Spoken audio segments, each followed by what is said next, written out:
नमस्ते, मैं हूं किशोर अजवाणी। आप देख रहे हैं देश का नंबर 1 हिंदी न्यूज चैनल। घड़ी इशारा कर रही है 9 बजे रात का वक्त। 100 बात की एक बात का। बड़ी खबर आ रही है दिल्ली से, जहां यमुना नदी के बढ़ते जलस्तर ने कोहराम मचा दिया। शहर के कई इलाके पानी में डूब गए। बाढ़ का पानी निचले इलाकों को पार करने के बाद ऊपरी इलाकों में भी भर गया। सड़कों पर समंदर जैसी लहरें उठती दिखी। लाल किले के पीछे तो लगा जैसे वहां दरिया बह रहा हो। हजारों की संख्या में लोग बाढ़ में जहां तहां फंस गए। बाढ़ के हालात को देखते हुए दिल्ली पुलिस ने कई सड़कों को बंद कर दिया। डीडीएमए की बैठक के बाद सभी यूनिवर्सिटी, स्कूल और कॉलेज की रविवार तक की छुट्टी कर दी गई। इस बीच हरियाणा के हथनीकुंड बैराज से फिर पानी छोड़ दिया गया, जो अगले कुछ घंटों में दिल्ली पहुंच जाएगा। जिसका मतलब यह कि दिल्ली में बाढ़ से अभी और ज्यादा तबाही आ सकती है। लेकिन हरियाणा के हथनीकुंड बैराज से छोड़े गए पानी की वजह से पहले ही कई इलाकों में हाहाकार मच गया। यमुना नदी के पानी ने लाल किले को भी आगोश में ले लिया। बाढ़ का पानी लाल किले के पास की सड़कों पर तेज रफ्तार से बहता दिखा। 45 साल का रिकॉर्ड तोड़ते हुए यमुना का जलस्तर 208 मीटर को भी पार कर गया, जिससे लाल किले के पीछे का हिस्सा पूरी तरह डूब गया। सड़क पर घुटनों से ऊपर तक पानी भर गया। कल तक बात हो रही थी दिल्ली डूब जाएगी, दिल्ली में बाढ़ आ जाएगी, दिल्ली के लोग परेशान हो जाएंगे, पर आप देख लीजिए कि दिल्ली लगभग डूब चुकी है। लाल किले के पास रिंग रोड पर तो यमुना का पानी इतना ज्यादा भर गया कि वहां से सामने आई तस्वीरों में समंदर जैसी लहरें उठती दिखी। लाल किले के ठीक पीछे वाली तस्वीर जो रेलवे ब्रिज है, ये देखिए, एक जो हमें ट्रक है वो नजर आ रहा है। कुछ बसेस यहाँ रिस्क उठाकर जरूर निकल रही हैं। लाल किले के पास पानी के बहाव का अंदाजा वहां से आई एक तस्वीर से लगाया जा सकता है, जिसमें करीब पूरी तरह डूब चुके एक रिक्शे पर बैठा एक शख्स पानी के साथ बहता दिखा।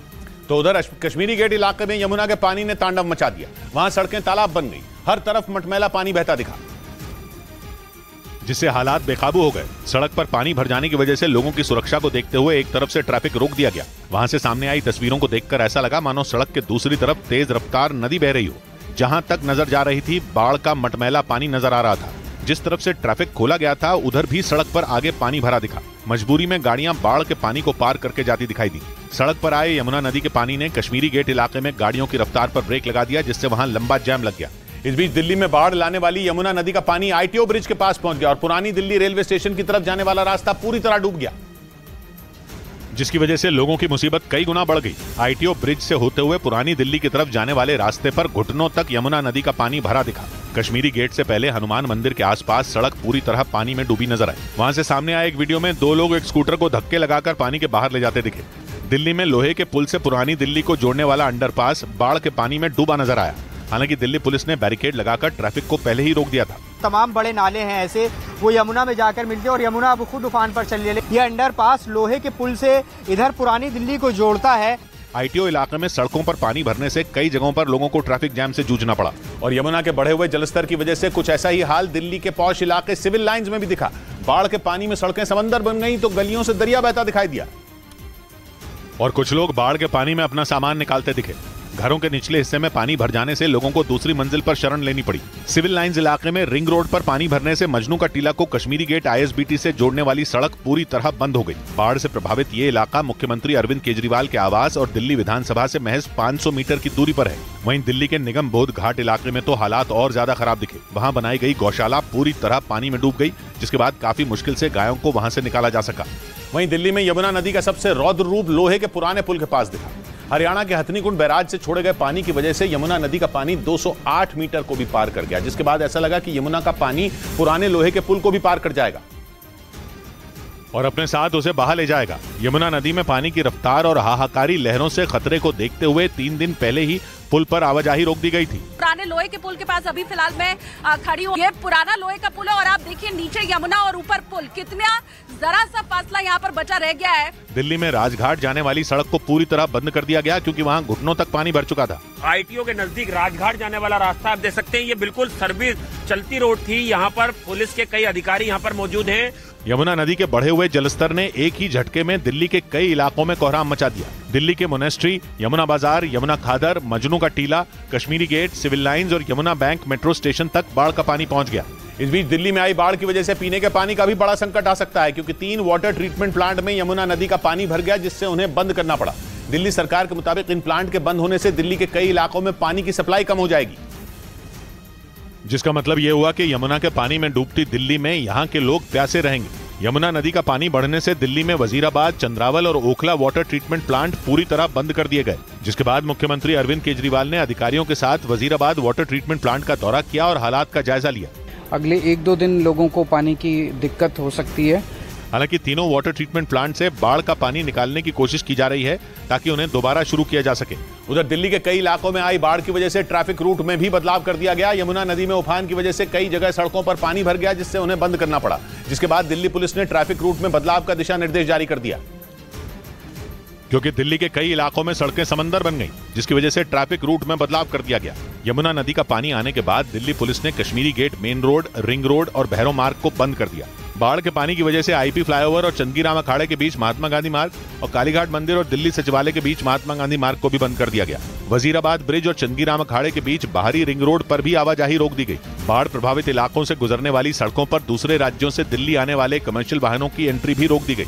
इस बीच हरियाणा के यमुनानगर में हथनीकुंड बैराज से एक बार फिर पानी छोड़ दिया गया, जिसने दिल्ली के लोगों को खौफ से भर दिया, क्योंकि हथनीकुंड बैराज से पहले छोड़े गए पानी की वजह से दिल्ली बाढ़ से जूझ रही है। और एक बार फिर हथनीकुंड बैराज से बड़ी मात्रा में पानी छोड़ दिया गया, जिसके कुछ ही घंटों में दिल्ली पहुंच जाने की संभावना जताई गई। और अगर ऐसा हुआ तो पहले ही बाढ़ से जूझ रही दिल्ली के हालात और बिगड़ सकते हैं। लगातार यमुना नदी का पानी बढ़ने से दिल्ली की सड़कें हों या गलियां समंदर में तब्दील हो गई। ऐसे में हथनीकुंड बैराज से आ रहा लाखों लीटर पानी मुश्किलें और बढ़ा सकता है। इस समय 1,51,000 क्यूसेक हम रिलीज कर रहे हैं। यमुना नदी का जलस्तर बढ़ने से दिल्ली के रिहायशी इलाके हों या निचले इलाके, सभी जगहों पर पानी ने ऐसा सितम ढाया कि लोगों का जीना मुहाल हो गया। वहीं यमुना नदी में आई बाढ़ ने दिल्ली के सोनिया बाहर इलाके में हाहाकार मचा दिया। नदी की चपेट में आकर पूरा इलाका डूब गया और पानी लोगों के घरों में घुस गया। वहां फंसे लोगों को निकालने के लिए पुलिस और एनडीआरएफ की कई टीमें जुट गई। और वहां से जो तस्वीरें सामने आई उनमें हर तरफ पानी ही पानी नजर आया। नदी से आया सैलाब सड़कों और गलियों को डुबोता हुआ लोगों के घरों में घुस गया, जिसकी वजह से कई परिवारों को छतों पर पनाह लेनी पड़ी। मुसीबत में फंसे उन लोगों को बचाने के लिए पुलिस और एनडीआरएफ की टीमों को गलियों में नाव उतारनी पड़ गई। नाव के जरिए वहां से सैकड़ों परिवारों को सुरक्षित जगहों पर पहुंचाया गया, क्योंकि आशंका जताई गई कि यमुना नदी के किनारे वाले इलाकों में पानी का स्तर और बढ़ सकता है। दिल्ली का सोनिया विहार इलाका यमुना नदी के बिल्कुल किनारे पर बसा हुआ है। ऐसे में नदी के रौद्र रूप को देखते हुए वहां रुकना खतरे से खाली नहीं। इधर उफनती यमुना नदी के पानी में दिल्ली के उपराज्यपाल और मुख्यमंत्री अरविंद केजरीवाल के घर के आसपास भी घुटनों तक पानी भर गया, जिसकी वजह से उस इलाके में ट्रैफिक रोक दिया गया। क्योंकि हरियाणा के हथनीकुंड बैराज से छोड़े गए पानी की वजह से राजधानी दिल्ली की सड़कें डूब गईं। हालात इतने खराब हो गए कि दिल्ली के उपराज्यपाल और मुख्यमंत्री के घर के आसपास भी बाढ़ के पानी ने कोहराम मचा दिया। दिल्ली के मुख्यमंत्री अरविंद केजरीवाल के आवास के बहुत निकट है और यहाँ की आप हालात देखें। वहाँ की सड़कें जलमग्न हो गईं, जिसकी वजह से उन पर गाड़ियों का आना जाना रोक दिया गया, क्योंकि सड़कों पर हर तरफ बाढ़ के पानी का कब्जा हो गया। वो पानी इतना मैला दिखा कि उसके नीचे के गड्ढों और खुले मैनहोलों का अंदाजा लगाना नामुमकिन हो गया, जिसकी वजह से उन पर चलने का मतलब हादसे को दावत देना था। उधर दिल्ली के यमुना बाजार इलाके में बाढ़ के बीच हैरान कर देने वाली कई तस्वीरें सामने आई, जिनमें कुछ लोग गले तक भरे पानी में गाय और भैंसों को बचाते नजर आए। और इस दौरान एनडीआरएफ के जवान भी उनकी मदद करने में जुट गए, क्योंकि यमुना नदी से आए सैलाब की वजह से दिल्ली का यमुना बाजार इलाका पूरी तरह से डूब गया और उसकी चपेट में कई गौशालाएं भी आ गईं। वहां फंसी गायों को बचाने के लिए इलाके के कुछ लोगों ने अपनी जान दांव पर लगा दी। गले तक भरे पानी के बीच वो लोग गायों भैंसों को निकालते नजर आए। बाद में उनकी मदद के लिए एनडीआरएफ की टीम भी पानी में उतर गई। काफी मशक्कत के बाद एनडीआरएफ के जवानों ने इलाके के लोगों के साथ मिलकर वहां फंसी सभी गाय भैंसों को सुरक्षित बाहर निकाल लिया। वहीं यमुना नदी का जलस्तर बढ़ने के बाद हरियाणा के करनाल में एनडीआरएफ और सेना ने मोर्चा संभाल लिया। वहां बाढ़ से प्रभावित इलाकों में जवान पहुंचे और नाव के जरिए लोगों को रेस्क्यू किया।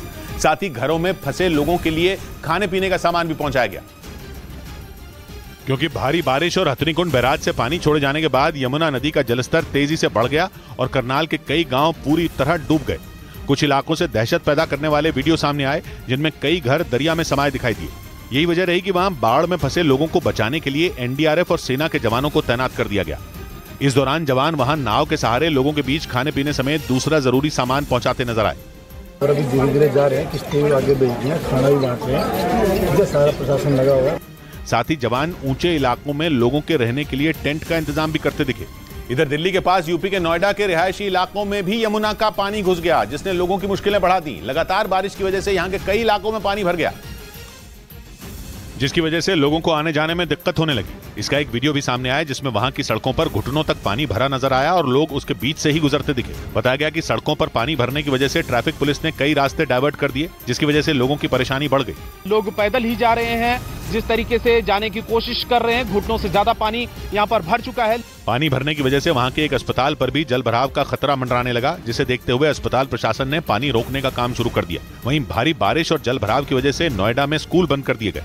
उधर उत्तर प्रदेश के अमरोहा में हैरान करने वाला एक वीडियो सामने आया। वहां बाढ़ के पानी में कई सिलेंडर बहते दिखाई दिए। वहां बाढ़ की वजह से चारों तरफ पानी भर गया, जबकि सड़क, घर और दुकानों में बारिश के पानी ने कब्जा जमा लिया। जिसका एक वीडियो सामने आया जिसमें गैस से भरे सिलेंडर सड़क पर भरे पानी में कागज के खिलौनों की तरह बहते दिखे। बाढ़ के पानी में भरे हुए गैस सिलेंडरों के बहने का वीडियो वहां मौजूद किसी शख्स ने अपने मोबाइल कैमरे में रिकॉर्ड कर लिया, जिसमें सड़क पर तेज रफ्तार बहते पानी पर 1, 2 या 10 नहीं बल्कि 50 से ज्यादा की संख्या में सिलेंडर बहते दिखे। हालांकि वहां मौजूद एक लड़के ने कुछ सिलेंडरों को रोकने की कोशिश की, लेकिन उसकी हिम्मत भी जवाब दे गई। मूसलाधार बारिश के बाद अमरोहा के ज्यादातर इलाकों में सड़कें तालाब की तरह भर गई। इस बीच उत्तर प्रदेश के लखीमपुर खीरी से डरा देने वाला एक वीडियो सामने आया। वहां शारदा नदी के किनारे बना एक स्कूल ताश के पत्तों की तरह ढहता दिखाई दिया। पिछले कई दिनों से हो रही भारी बारिश की वजह से इलाके में बहने वाली शारदा नदी में बाढ़ आ गई, जिससे नदी के किनारे बना वो स्कूल चंद सेकंड में सैलाब में समाता नजर आया। इस घटना का जो वीडियो सामने आया उसमें शारदा नदी के कटान की वजह से स्कूल में दरारें पड़ती दिखी। थोड़ी देर बाद दीवारों में लगी ईंटें गिरने लगी और फिर अगले ही पल पूरा का पूरा स्कूल ही नदी में समा गया। बताया गया कि बारिश के बाद शारदा नदी में पानी बढ़ गया था, जिस वजह से नदी किनारे बने उस स्कूल की नींव कमजोर हो गई। इन हालात में वो ज्यादा देर मजबूती से खड़ा नहीं रह पाया और आखिरकार सैलाब में समा गया। वहीं लखीमपुर खीरी के इसी तरह का एक और हैरान कर देने वाला वीडियो सामने आया। वहां एक मंदिर चंद सेकंड में शारदा नदी में समाता हुआ दिखाई दिया। बाद में इसका वीडियो सोशल मीडिया पर वायरल हो गया, जिसमें चंद सेकंड के अंदर उस मंदिर ने शारदा नदी में जल समाधि ले ली। वहां से जो वीडियो सामने आया उसमें नदी किनारे बना मंदिर कुछ देर तक तो खड़ा दिखा, लेकिन कटाव की वजह से मंदिर के नीचे की मिट्टी हटती चली गई, जिसके बाद वो नदी में समा गया।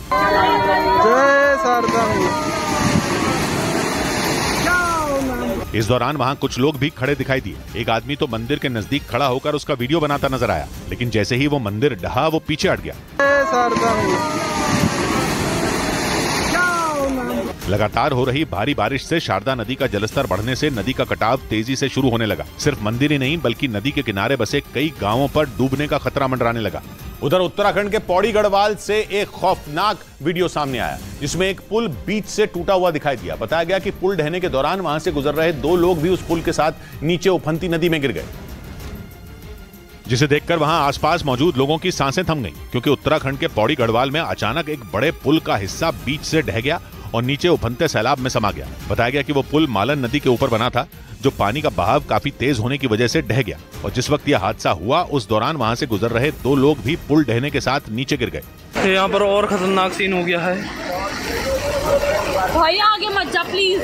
हालांकि गनीमत ये रही कि इस हादसे में उन दोनों लोगों की जान बच गई। फ्लो इस प्रकार से आया कि पुल के एक पिलर पे सारा दबाव उसका पानी का एक छोर उसका उसी तरफ आते रहा। वहीं पुल ढहने के बाद वहां से रास्ता पार करने वाले लोग काफी दिक्कतों का सामना करते दिखाई दिए।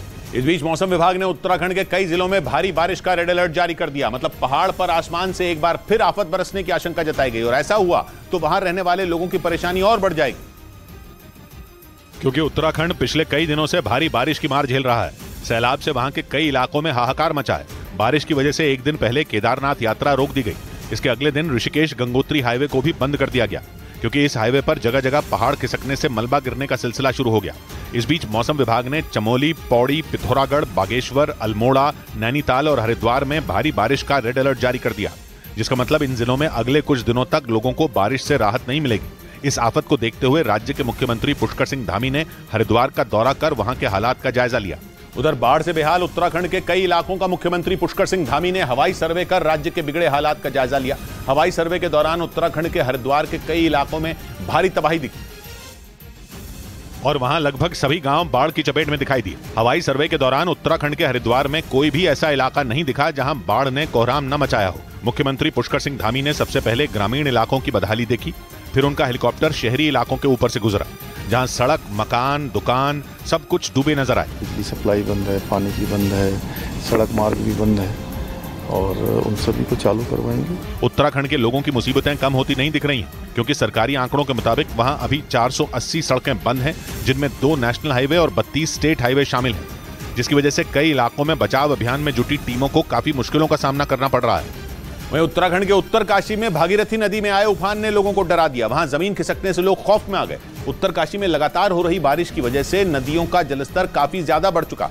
हालात ऐसे बन गए कि लोगों का घरों से निकलना भी मुश्किल हो गया, क्योंकि घर से निकलने का मतलब ही है जान जोखिम में डालना। हालांकि इसके बावजूद कुछ लोग जान जोखिम में डालकर नदी पार करते दिखाई दिए। भारी बारिश से उत्तरकाशी में भागीरथी नदी का जलस्तर काफी बढ़ गया, जिसकी वजह से कई जगहों पर सड़कें पानी में समा गई, जबकि जमीन खिसकने से कुछ लोगों के घर भी बर्बाद हो गए।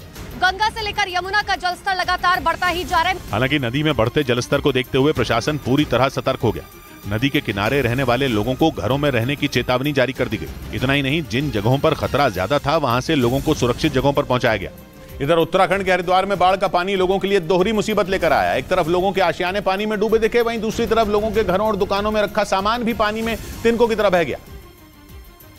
क्योंकि हरिद्वार के लक्सर में उफनती नदी के पानी ने उसके आसपास के रिहायशी इलाकों में धावा बोल दिया, जिससे वहां के गली कूचों में नदी बहने लगी। लोगों के मकान, दुकान, खेत, खलिहान सब कुछ पानी की भेंट चढ़ गए। पानी की ऊंचाई है वो मेरी कमर के ऊपर है और ये लक्सर का मेन बाजार है। हर तरफ पानी होने की वजह से इंसान के साथ साथ जानवर भी परेशान दिखे। वहां गले तक भरे पानी में एक कुत्ता तैरकर अपनी जान बचाता नजर आया। हालांकि एनडीआरएफ की टीम गहरे पानी वाले इलाकों में ट्रैक्टर से रेस्क्यू कर लोगों को सुरक्षित बाहर निकालने में जुट गई।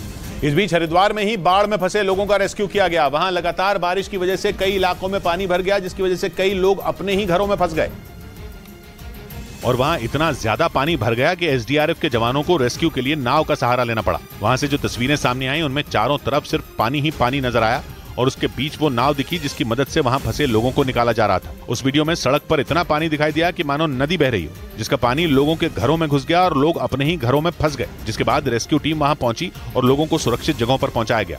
उधर उत्तराखंड के उत्तरकाशी के कुटेटी देवी मंदिर के पास पहाड़ खिसकने से उस मंदिर पर खतरा मंडराने लगा, क्योंकि भूस्खलन की वजह से बड़े बड़े पत्थर ऊपर से उस सड़क पर आ गिरे जहां मंदिर है, जिससे मंदिर के भवन को भी नुकसान पहुंचा।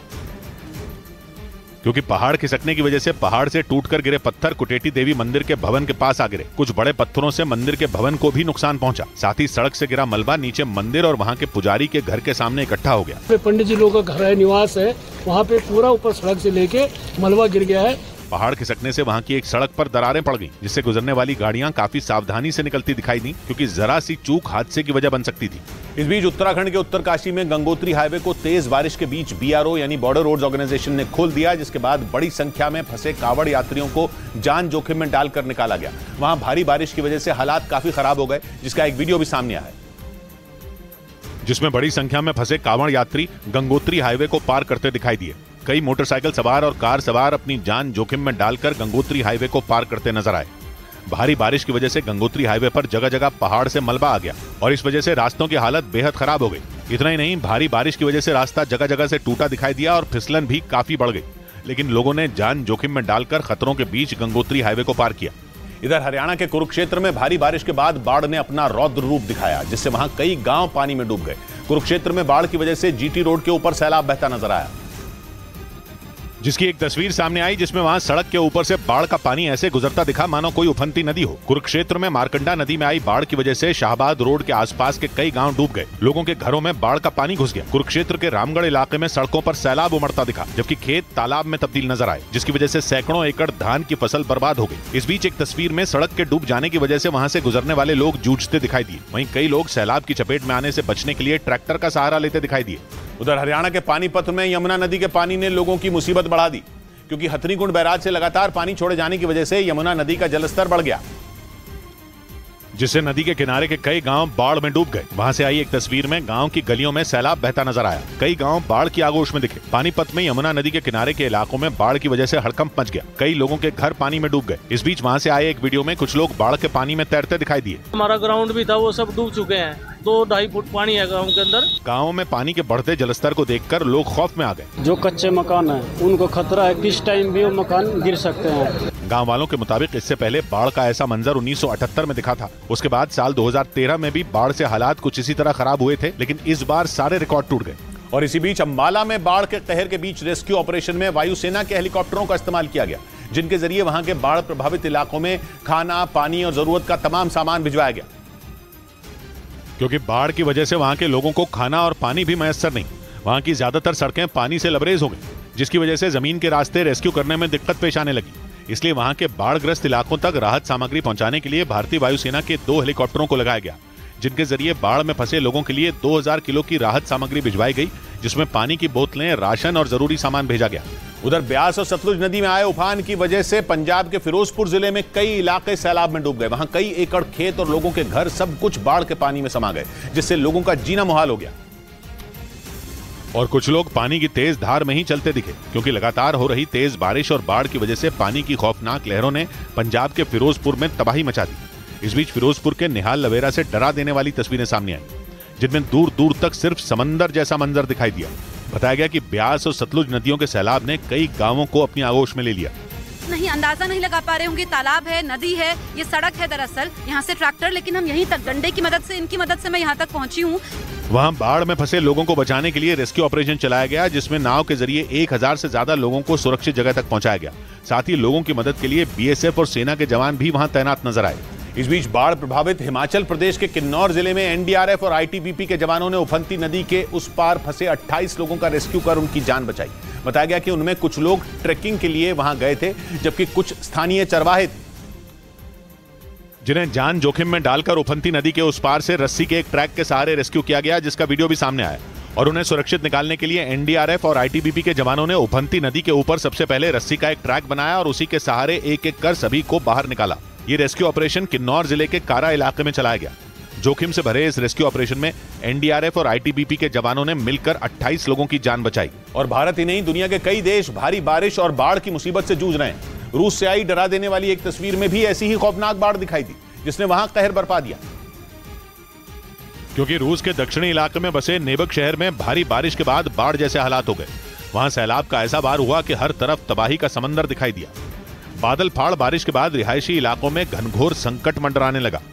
वहां खड़ी लोगों की गाड़ियां पानी में खिलौनों की तरह बह गईं और जो बच भी गईं वो पानी के तेज वेग की वजह से या तो खराब हो गईं या एक दूसरे पर चढ़ गईं। पानी ने वहां ऐसी विनाश लीला दिखाई कि बाहर तो क्या, घर में भी लोगों की जान पर खतरा मंडराने लगा, क्योंकि उस इलाके में बने घरों का निचला हिस्सा तक पानी में डूब गया। इस बीच उत्तरी चीन के कई शहर बाढ़ से बेहाल हो गए। भारी बारिश के बाद लोगों के घरों में पानी घुस गया, जबकि कई जगहों पर सड़कें पानी में पूरी तरह समा गई। वहां के शांची प्रांत से बाढ़ के कहर बरपाने का एक वीडियो भी सामने आया, जिसमें सड़कें नदी में तब्दील दिखाई पड़ी। चारों तरफ बाढ़ के पानी ने ऐसा कब्जा जमाया कि सड़कों से गुजरना भी मुश्किल हो गया। शांची प्रांत में तो हालात काफी ज्यादा खराब नजर आए।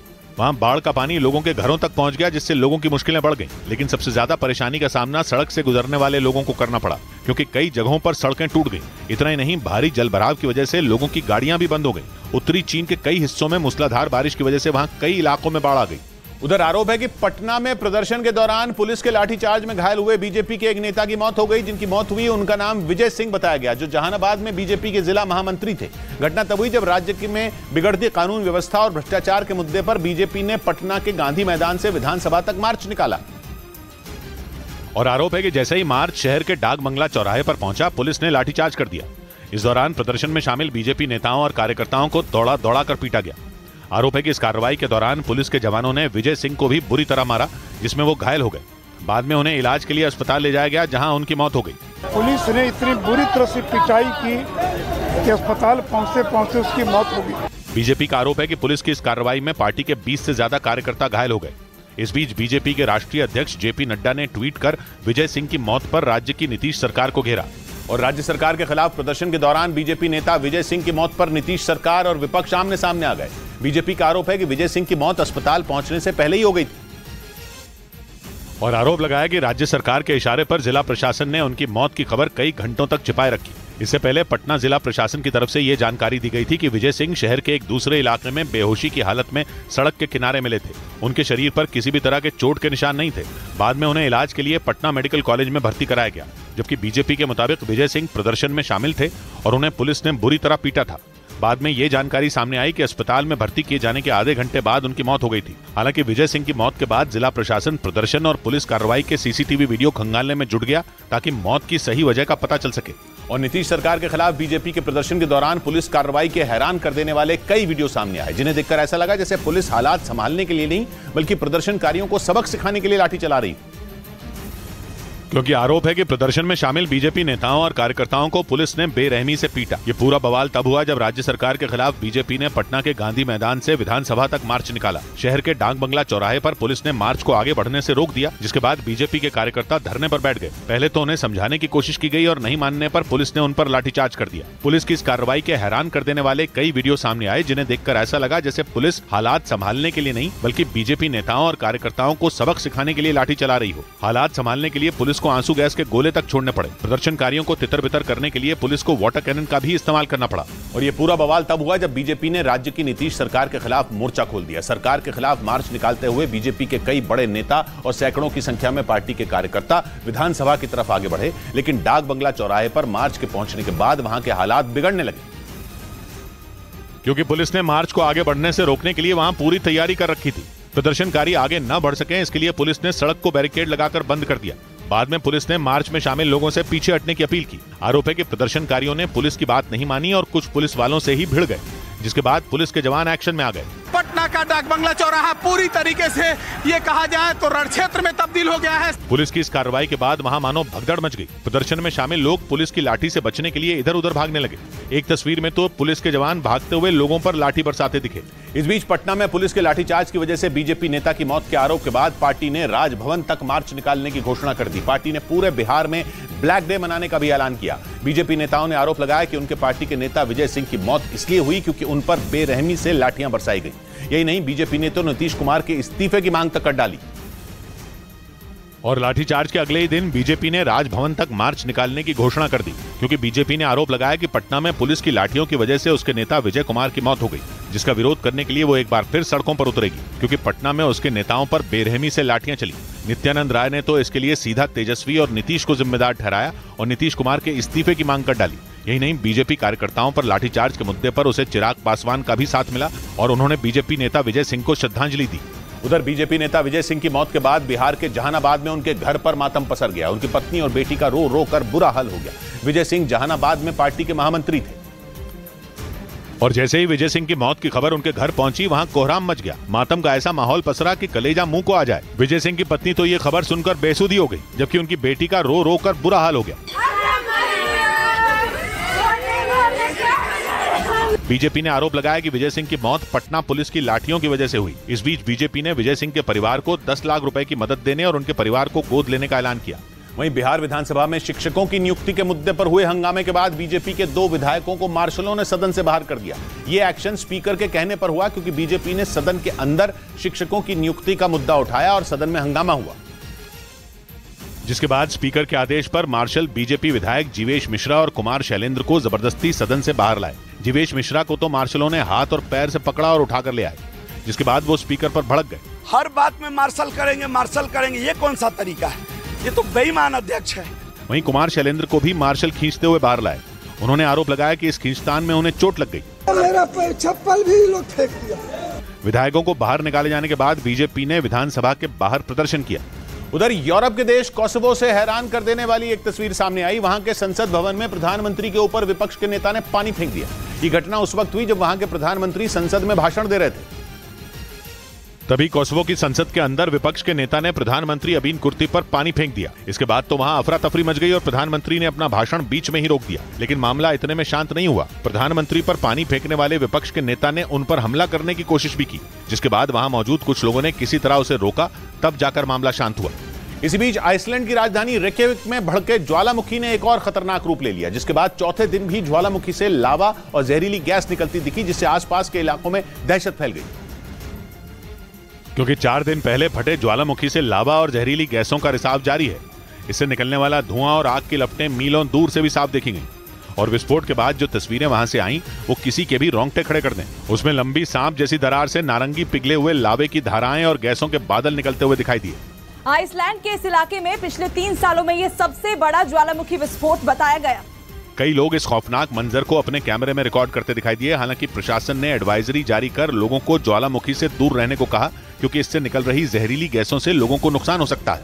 इधर दिल्ली के करीब उत्तर प्रदेश के ग्रेटर नोएडा में आग लगने से हड़कंप मच गया। वहां की एक इमारत में आग लगने के बाद एक आदमी इमारत की तीसरी मंजिल से कूद गया, जिसका एक डरा देने वाला वीडियो भी सामने आया, जिसमें ग्रेटर नोएडा की गैलेक्सी प्लाजा नाम की उस इमारत में आग लगने के बाद भयंकर धुआं उठता दिखा। इमारत में तीसरी मंजिल पर आग लगने से वहां हड़कंप मच गया और लोग अपनी जान बचाने के लिए बाहर की तरफ भागे। तभी उस मंजिल में फंसे एक आदमी ने अपनी जान बचाने के लिए खिड़की के रास्ते बाहर निकलने की कोशिश की, लेकिन कोई रास्ता न मिलने पर वो वहां फंस गया। काफी देर तक लटके रहने के बाद उसने छलांग लगा दी, जिससे उसे गंभीर चोटें आईं। बताया गया कि शॉर्ट सर्किट की वजह से उस इमारत में आग लगी थी और मौके पर पहुंचे दमकल कर्मियों ने आग पर काबू पा लिया। इस बीच दिल्ली पुलिस के स्पेशल सेल ने राजस्थान के कुख्यात बदमाश और गैंगस्टर लॉरेंस बिश्नोई के कट्टर दुश्मन माने जाने वाले गैंगस्टर कैलाश मांझू को गिरफ्तार कर लिया। बताया गया कि वो कई साल से फरार था, उस पर 1 लाख रुपए का इनाम भी घोषित था और उसकी तलाश राजस्थान पुलिस के साथ ही एनआईए को भी थी और इस बीच उसे दिल्ली पुलिस ने गिरफ्तार कर लिया। कैलाश मांझू का कनेक्शन गैंगस्टर लॉरेंस बिश्नोई से भी बताया गया। पुलिस सूत्रों के मुताबिक कभी दोनों साथ में काम करते थे, लेकिन कुछ साल पहले दोनों के बीच दरार आ गई और लॉरेंस ने उस पर कई बार हमले करवाए, जिससे उसकी दोस्ती दुश्मनी में बदल गई और कैलाश मांझू लॉरेंस का जानी दुश्मन बन गया।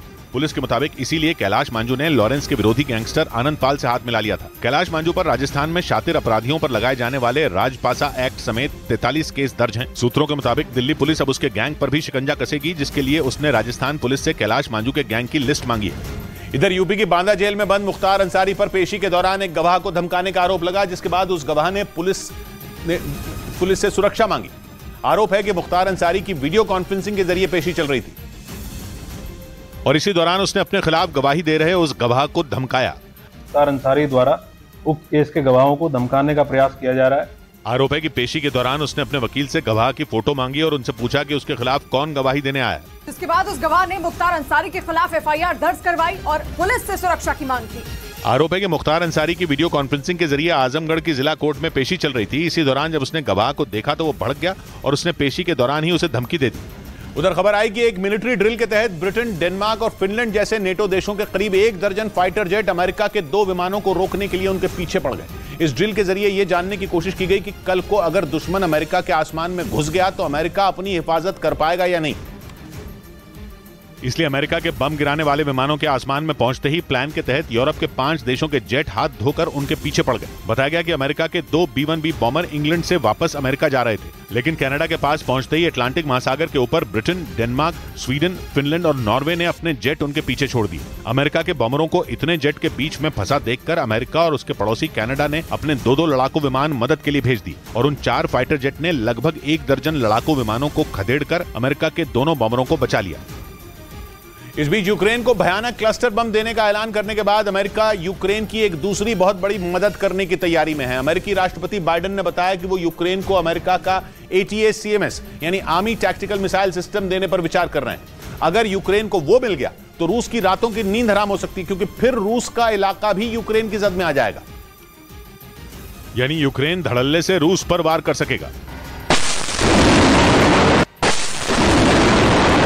ऐसा इसलिए क्योंकि अमेरिका का ATACMS लंबी रेंज का मिसाइल सिस्टम है, इतनी लंबी रेंज का कि उसके यूक्रेन के हाथों में आते ही क्राइमिया में पुतिन का सिंहासन डोल सकता है। क्राइमिया यूक्रेन का ही हिस्सा है, लेकिन 2014 से उस पर रूस ने कब्जा जमाया हुआ है और क्राइमिया तो क्या, ATACMS से यूक्रेन रूस की सीमा के अंदर भी हमले कर पाएगा, यानी यूक्रेन को पाने की चाहत में पुतिन के हाथ से क्राइमिया निकल सकता है। ऊपर से अगर रूस पर आए दिन यूक्रेन के हमले होने लगे तो पुतिन के लिए अपने देश में ही कुर्सी बचाना मुश्किल हो जाएगा। यूक्रेन को अपना आर्मी टैक्टिकल मिसाइल सिस्टम देना अमेरिका का बहुत बड़ा फैसला होगा, क्योंकि अब तक वो यूक्रेन को वो हथियार देने से बचता आ रहा है जिनसे वो रूस के अंदर वार कर सके। मगर ऐसा लग रहा है कि जंग की बदली हुई तस्वीर में अमेरिका भी अपनी नीति बदलने जा रहा है और अमेरिका के यूक्रेन को क्लस्टर बम देने के ऐलान के बाद रूस ने भी यूक्रेन के खिलाफ क्लस्टर बम जैसे खतरनाक बमों के इस्तेमाल की धमकी दे दी। रूस के मीडिया के मुताबिक उनके रक्षा मंत्री ने साफ कह दिया कि अगर अमेरिका से यूक्रेन को क्लस्टर बम मिले तो रूस भी यूक्रेन के खिलाफ विनाशकारी बमों का इस्तेमाल करेगा। अमेरिका ने पिछले हफ्ते ही यूक्रेन को क्लस्टर बम देने का ऐलान किया, जबकि संयुक्त राष्ट्र ने इन बमों के इस्तेमाल पर रोक लगा रखी है, क्योंकि ये बेहद विनाशकारी होते हैं। जानकारी के मुताबिक क्लस्टर बम आसमान से गिरने के बाद जब जमीन से टकराता है तो वहां सैकड़ों धमाके होते हैं और जहां ये बम गिरता है उसके 30 मीटर के दायरे में आने वाली हर चीज मिट्टी में मिल जाती है।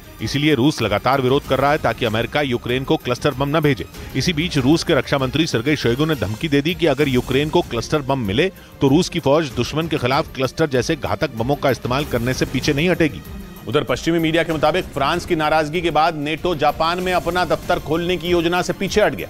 लिथुआनिया में हुए नेटो शिखर सम्मेलन में इससे जुड़ी कोई घोषणा नहीं की गई, जबकि संभावना जताई जा रही थी कि इस बैठक के दौरान जापान में नेटो का दफ्तर खोले जाने का ऐलान किया जाएगा। लेकिन दावा किया गया कि फ्रांस की नाराजगी के बाद नेटो ने अपने कदम वापस खींच लिए। फ्रांस नेटो के 31 सदस्यों में एक है और उसने जापान में नेटो का दफ्तर खोलने की योजना का न सिर्फ विरोध किया बल्कि दावा किया कि अगर नेटो यानी नॉर्थ अटलांटिक ट्रीटी ऑर्गेनाइजेशन का विस्तार अटलांटिक महासागर इलाके के बाहर किया गया तो उसकी ताकत कमजोर हो सकती है। पश्चिमी मीडिया के मुताबिक फ्रांस का यह विरोध जापान के साथ साथ अमेरिका के लिए भी बड़ा झटका साबित हुआ, क्योंकि अमेरिका भी जापान में नेटो दफ्तर खोलने का समर्थन करता आया है। ताकि चीन को उसी के इलाके में घेरा जा सके। इधर पाकिस्तान से अपने 4 बच्चों के साथ आई सीमा हैदर के वकील के मुताबिक भारत की नागरिकता नहीं मिलने पर सीमा हैदर को वापस पाकिस्तान भेजा जा सकता है। पिछले कुछ दिनों से पाकिस्तान की सीमा हैदर और दिल्ली के नजदीक ग्रेटर नोएडा के रहने वाले सचिन की लव स्टोरी सुर्खियों में है। और पुलिस की एफआईआर के मुताबिक 2019 में ऑनलाइन गेम पबजी के जरिए दोनों एक दूसरे के संपर्क में आए थे। थोड़े दिनों बाद सीमा हैदर और सचिन को एक दूसरे से प्यार हो गया, जिसके बाद 10 मार्च को सीमा सचिन से मिलने पाकिस्तान से नेपाल पहुंची। एफआईआर के मुताबिक 13 मई को सीमा अपने 4 बच्चों को लेकर नेपाल के रास्ते पाकिस्तान से भारत आ गई। बाद में उन्होंने प्रधानमंत्री नरेंद्र मोदी से भारत की नागरिकता देने की अपील की, लेकिन सीमा के वकील के मुताबिक अगर भारत की नागरिकता नहीं मिली तो उन्हें वापस पाकिस्तान भेजा जा सकता है। भारतीय नागरिकता नहीं मिली तो सीमा को डिपोर्ट करना भी पड़ सकता है। जबकि सीमा हैदर का दावा है कि उनकी सचिन के साथ नेपाल में शादी हो चुकी है और वो किसी भी कीमत पर पाकिस्तान नहीं जाएंगी। इस बीच सीमा हैदर पर पाकिस्तान के कराची में अपने पति गुलाम हैदर का मकान बेचने का आरोप लगा। पाकिस्तान के मीडिया के मुताबिक सऊदी अरब जाने से पहले गुलाम हैदर कराची में रिक्शा चलाने का काम करते थे और उनका दावा है कि उन्होंने सीमा हैदर और अपने बच्चों के लिए एक मकान खरीदा था। बाद में गुलाम हैदर पैसा कमाने के लिए सऊदी अरब चले गए। पाकिस्तान के मीडिया के मुताबिक उनके सऊदी अरब जाने के बाद सीमा की दोस्ती सचिन से हो गई। आरोप है कि सचिन के साथ रहने के लिए सीमा ने गुलाम हैदर का मकान 12 लाख पाकिस्तानी रुपए में बेच दिया। आरोप है कि उन पैसों से उन्होंने पासपोर्ट बनवाया और फिर नेपाल होते हुए भारत आ गए। घर बेचकर सीमा उसके वीजा के और सारे पासपोर्ट के खर्च निकाल के वो चारों बच्चों को लेकर वहाँ आए हैं। वहीं गुलाम हैदर ने भारत सरकार से सीमा को गिरफ्तार करने और उन्हें फौरन पाकिस्तान भेजने की अपील की। उन्होंने सचिन पर सीमा को बरगलाने और उन्हें धोखे से भारत बुलाने का भी आरोप मढ़ा। और पाकिस्तान के मीडिया के मुताबिक प्यार के लिए अपने बच्चों के साथ भारत आई सीमा हैदर ने पति गुलाम हैदर के साथ भी लव मैरिज की थी, लेकिन अब सीमा हैदर सचिन के लिए पति गुलाम हैदर को पीछे छोड़कर नेपाल होते हुए पाकिस्तान से भारत पहुंच गई। और उनका दावा है कि उन्होंने सचिन से हिंदू रीति रिवाज से शादी कर ली है, जिसकी वजह से वो उनकी पत्नी है। पाकिस्तान के मीडिया के मुताबिक सीमा हैदर को कोई पहली बार प्यार नहीं हुआ है, बल्कि उन्होंने गुलाम हैदर से भी लव मैरिज की थी। गुलाम हैदर और सीमा एक मिस्ड कॉल की वजह से एक दूसरे के संपर्क में आए थे, जिसके बाद दोनों के बीच पहले दोस्ती हुई और फिर दोनों ने शादी कर ली। 5 से 6 माह इनकी मोहब्बत चली थी, जिसके बाद इनकी शादी हुई और इनकी शादी से इनके घर वाले भी खुश नहीं थे, राजी नहीं थे।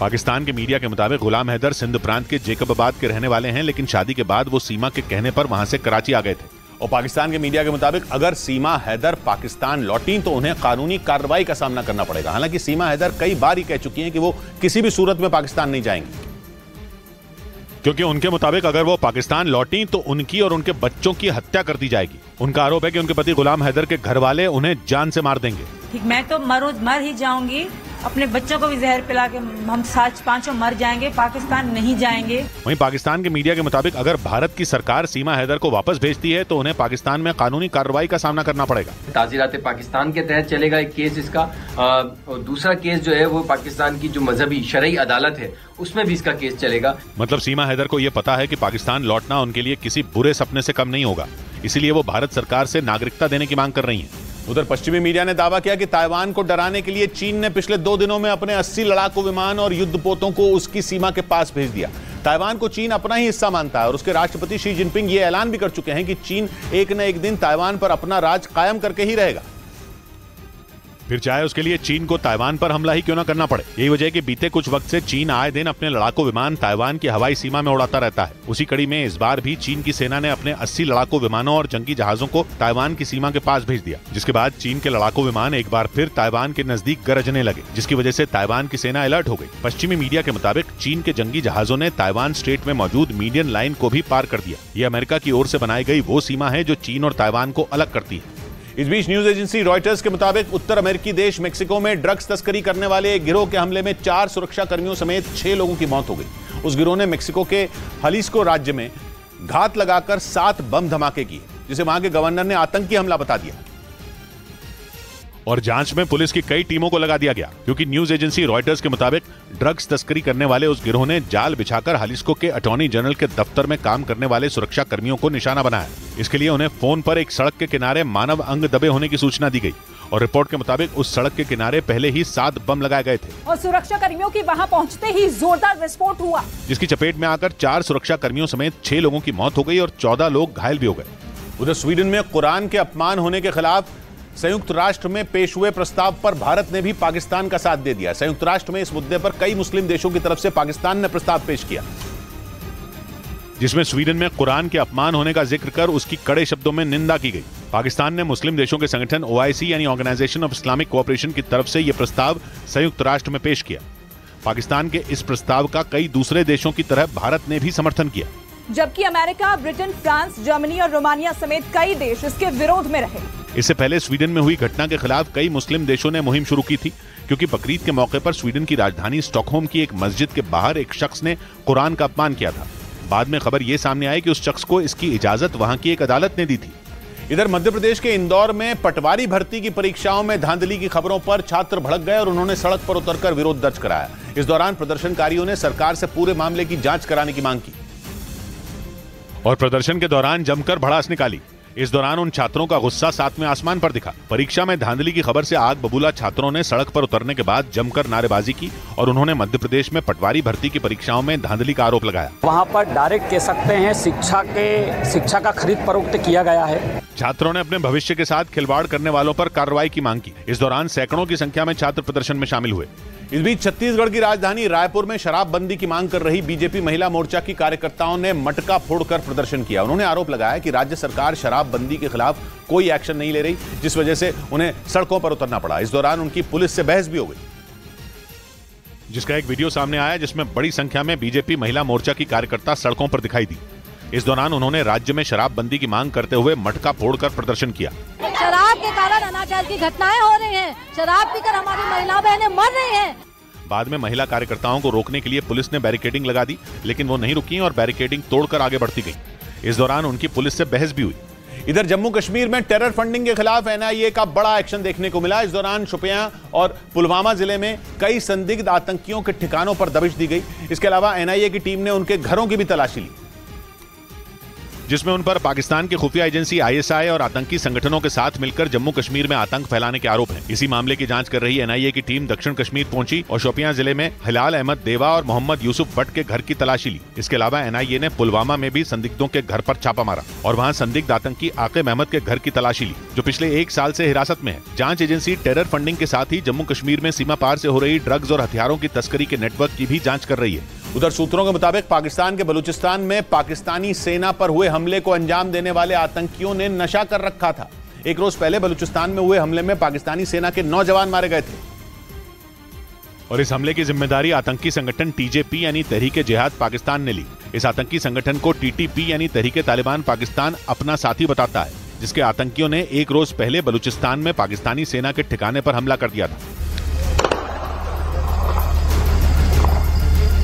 और सूत्रों के मुताबिक हमला करने वाले सभी आतंकी नशे में चूर थे। सूत्रों का कहना है कि नशे की हालत में ही उन्होंने वहां घुसकर हमला बोल दिया।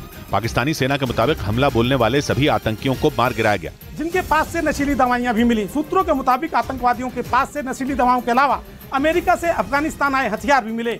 बलूचिस्तान में हुए इस आतंकी हमले में पाकिस्तानी सेना के 9 जवान भी मारे गए। इस बीच आरोप है कि पाकिस्तान के सिंध प्रांत के नजरपुर में सना मेघवार नाम की हिंदू लड़की को अगवा कर उसका धर्म परिवर्तन करा दिया गया। सना के घर वालों ने आरोप लगाया कि उनकी बेटी के साथ यह हरकत इलाके के जमींदार इमरान शेख ने की। बताया गया कि यह घटना तब हुई जब सना अपनी मां के साथ बाजार से लौट रही थी और परिवार वालों के मुताबिक अचानक वहां करीब 6 लोग पहुंचे और सना को गाड़ी में बैठाकर अपने साथ ले गए। आरोप है कि इसके बाद उन लोगों ने सना के साथ मारपीट भी की। परिवार वालों के मुताबिक आरोपी जमींदार इमरान शेख ने सना का धर्म बदलवाकर उसकी शादी अपने एक बेटे से करवाने की कोशिश की, जिसकी धमकी उसने कुछ दिन पहले ही दी थी। सना के परिवार के मुताबिक पाकिस्तान की पुलिस ने न तो धमकी की खबर मिलने के बाद कोई एक्शन लिया और न ही सना को अगवा किए जाने के बाद कोई कार्रवाई की गई। उधर कंगाली से परेशान पाकिस्तान ने अमेरिका में दूतावास की पुरानी बिल्डिंग ही बेच डाली।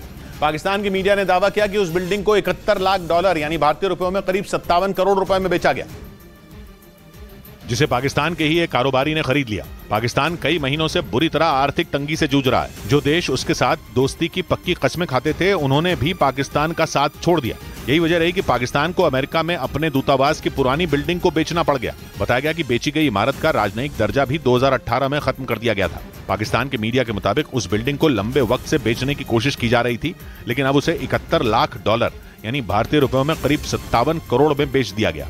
इस बीच रूस की सेना ने लुहांस्क में यूक्रेन की फौज पर हवाई हमले का एक हैरान करने वाला वीडियो जारी किया। लुहांस्क में यह हमला उस वक्त हुआ जब यूक्रेन की सेना के कुछ टैंक पेट्रोलिंग कर रहे थे, लेकिन रूस की सेना ने ड्रोन के जरिए यूक्रेन के टैंकों की पहचान कर ली। पहले टारगेट को लॉक किया गया और फिर मिसाइल दाग दी गई। एक एक कर यूक्रेन की फौज के 2 टैंकों में धमाका हुआ और वो आग के गोले में बदल गए। इसके बाद जो हुआ, ब्रेक के बाद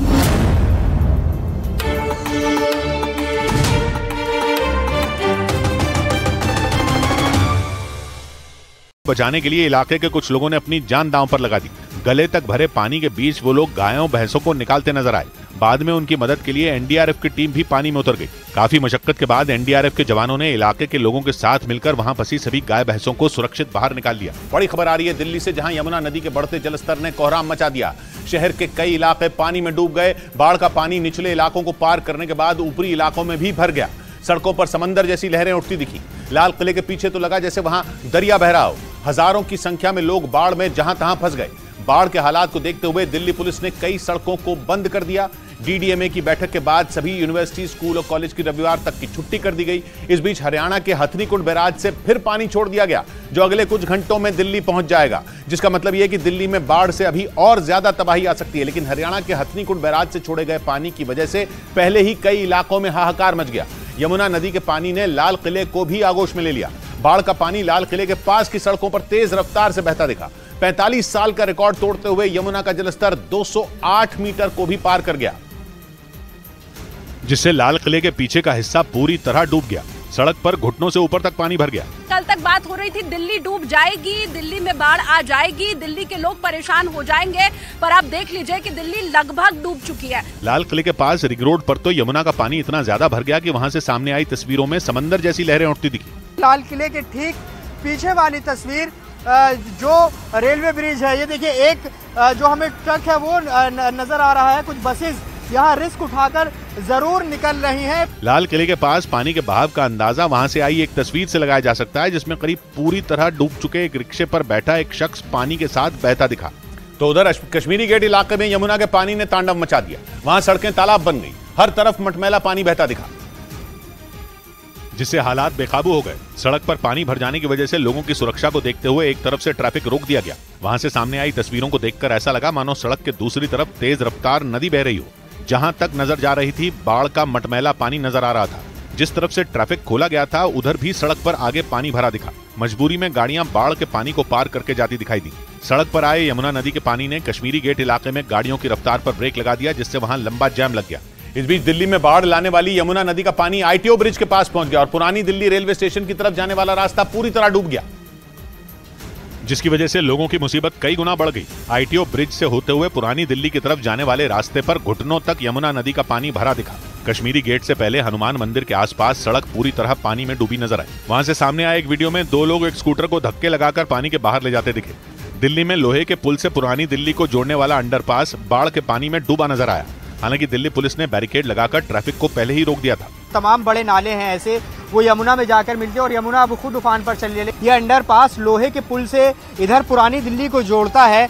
आईटीओ इलाके में सड़कों पर पानी भरने से कई जगहों पर लोगों को ट्रैफिक जैम से जूझना पड़ा और यमुना के बढ़े हुए जलस्तर की वजह से कुछ ऐसा ही हाल दिल्ली के पौष इलाके सिविल लाइंस में भी दिखा। बाढ़ के पानी में सड़कें समंदर बन गई तो गलियों से दरिया बहता दिखाई दिया और कुछ लोग बाढ़ के पानी में अपना सामान निकालते दिखे। घरों के निचले हिस्से में पानी भर जाने से लोगों को दूसरी मंजिल पर शरण लेनी पड़ी। सिविल लाइंस इलाके में रिंग रोड पर पानी भरने से मजनू का टीला को कश्मीरी गेट आईएसबीटी से जोड़ने वाली सड़क पूरी तरह बंद हो गई। बाढ़ से प्रभावित ये इलाका मुख्यमंत्री अरविंद केजरीवाल के आवास और दिल्ली विधानसभा से महज 500 मीटर की दूरी पर है। वहीं दिल्ली के निगम बोध घाट इलाके में तो हालात और ज्यादा खराब दिखे। वहाँ बनाई गई गौशाला पूरी तरह पानी में डूब गई, जिसके बाद काफी मुश्किल से गायों को वहाँ से निकाला जा सका। वहीं दिल्ली में यमुना नदी का सबसे रौद्र रूप लोहे के पुराने पुल के पास दिखा। हरियाणा के हथनीकुंड बैराज से छोड़े गए पानी की वजह से यमुना नदी का पानी 208 मीटर को भी पार कर गया, जिसके बाद ऐसा लगा कि यमुना का पानी पुराने लोहे के पुल को भी पार कर जाएगा और अपने साथ उसे बहा ले जाएगा। यमुना नदी में पानी की रफ्तार और हाहाकारी लहरों से खतरे को देखते हुए 3 दिन पहले ही पुल पर आवाजाही रोक दी गई थी। पुराने लोहे के पुल के पास अभी फिलहाल मैं खड़ी हूँ। ये पुराना लोहे का पुल है और आप देखिए नीचे यमुना और ऊपर पुल, कितना जरा सा फासला यहाँ पर बचा रह गया है। दिल्ली में राजघाट जाने वाली सड़क को पूरी तरह बंद कर दिया गया क्योंकि वहाँ घुटनों तक पानी भर चुका था। आईटीओ के नजदीक राजघाट जाने वाला रास्ता आप देख सकते हैं, ये बिल्कुल सर्विस चलती रोड थी। यहाँ पर पुलिस के कई अधिकारी यहाँ पर मौजूद हैं। यमुना नदी के बढ़े हुए जलस्तर ने एक ही झटके में दिल्ली के कई इलाकों में कोहराम मचा दिया। दिल्ली के मोनेस्ट्री, यमुना बाजार, यमुना खादर, मजनू का टीला, कश्मीरी गेट, सिविल लाइंस और यमुना बैंक मेट्रो स्टेशन तक बाढ़ का पानी पहुंच गया। इस बीच दिल्ली में आई बाढ़ की वजह से पीने के पानी का भी बड़ा संकट आ सकता है, क्योंकि 3 वाटर ट्रीटमेंट प्लांट में यमुना नदी का पानी भर गया, जिससे उन्हें बंद करना पड़ा।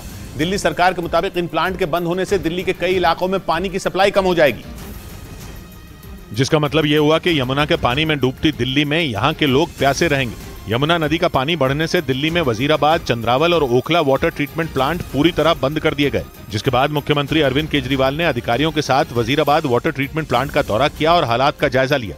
अगले 1-2 दिन लोगों को पानी की दिक्कत हो सकती है। हालांकि तीनों वाटर ट्रीटमेंट प्लांट से बाढ़ का पानी निकालने की कोशिश की जा रही है ताकि उन्हें दोबारा शुरू किया जा सके।